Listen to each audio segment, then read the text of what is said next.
and welcome to another edition of DSU Inside Perspective. I'm Carlos Holmes, and I will be your host today for this segment, in which we have Gustavo Delgado, who is the Chief of Research and Development for the Bureau of Conflict and Stabilization Operations for the U.S. State Department. And today we have a lot of news about the Middle East and things that are going on in Arab countries. And Mr. Delgado has come to Delaware State University to do a series of lectures on his work with this bureau. Mr. Delgado, welcome to the show. It's a pleasure to be here, Carlos. Could you explain what the bureau does? What is the role of the Bureau of Conflict and Stabilization Operations? Absolutely. The Bureau of Conflict and Stabilization Operations, which we call CSO, is focused on trying to prioritize our activity in the dynamic conflict spaces around the world. Mm-hmm. We are taking a whole of government approach and looking to make sure we integrate our development assistance with our diplomatic efforts to make sure we can have an impact. It's impactful change that we're dedicated to, as opposed to an office like USAID, which is working on longer-term development.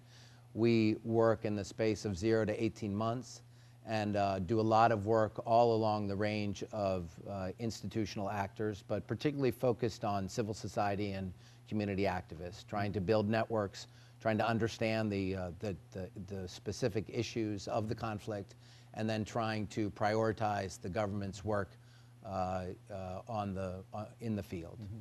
This guest lecture series is entitled Arab Spring and Nonviolent Conflict Resolution, and the first takes place today on February 7th, Thursday at 11 o'clock here at Delaware State University in the Longwood Auditorium. Mm-hmm. I don't know that everybody understands what are we talking about when we're talking about Arab Spring? Well, the Arab Spring refers to a process of democratization and protest against a number of regimes in the Middle East and Northern Africa that were perceived not to be democratic, that were not respectful of all the elements of society. The process started in Tunisia with actually a self-immolation. There was an individual there who felt he had been abused by the authorities, and he began a protest movement that sort of caught on. And with the use of these new social networks and the computer and the Facebook and internet, and the frustration particularly among the youth in many of these countries, who were facing high unemployment and limited prospects for the future, there were a series of protest movements that began, and much to the surprise of most of the experts in the region, this was not a movement that was well predicted. It sort of caught everyone unaware, and of course we're seeing how that process evolves. A difficult process evolves in Egypt with the recent problems and the recent violence there.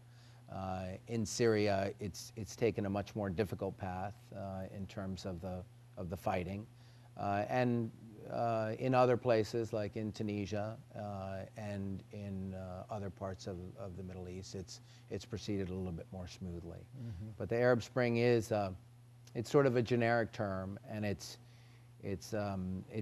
referring to a process that is certainly ongoing. With respect to the work of the Bureau, I mean, you mentioned a lot of different countries there. When a lot of people think of the Middle East, when a lot of people think of Arab countries, they think of Al-Qaeda, okay, and what's going on with that group and the challenges that group presents world peace. Are you guys involved at all with, trying to counter that and bring resolutions to some of those issues that have, generated conflict? Well, Carlos, that's a good question.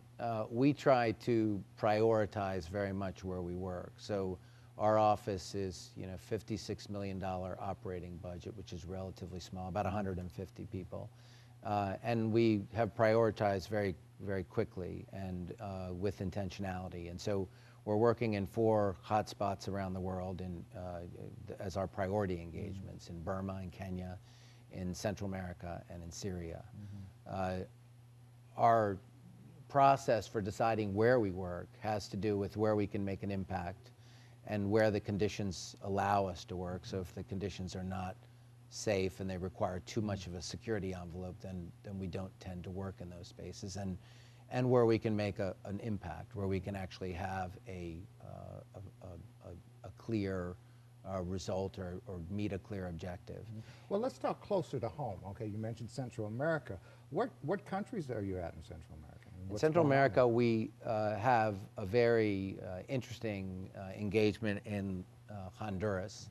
And in Honduras, unlike in Syria, we have the ability to work all along the range of institutions and offices. And so we're working with the federal government, we're working with the Anti-Corruption Commission, we're working with legislation, and we're working with civil society. We're looking for innovative ways to try to bring down the violence. I just got back from a tech camp in Honduras that was attempting to put together community activists and civil society and sort of activist technologists who instructed a little bit on software applications that could be used to implement change. Gustavo Delgado will be doing 3 guest lectures here at Delaware State University. The first one at 11 o'clock today on February 7th, a Thursday, in the Longwood Auditorium in the Bank of America building. He will also be doing a guest lecture on February 28th, same time, 11 o'clock, and one on March 21st.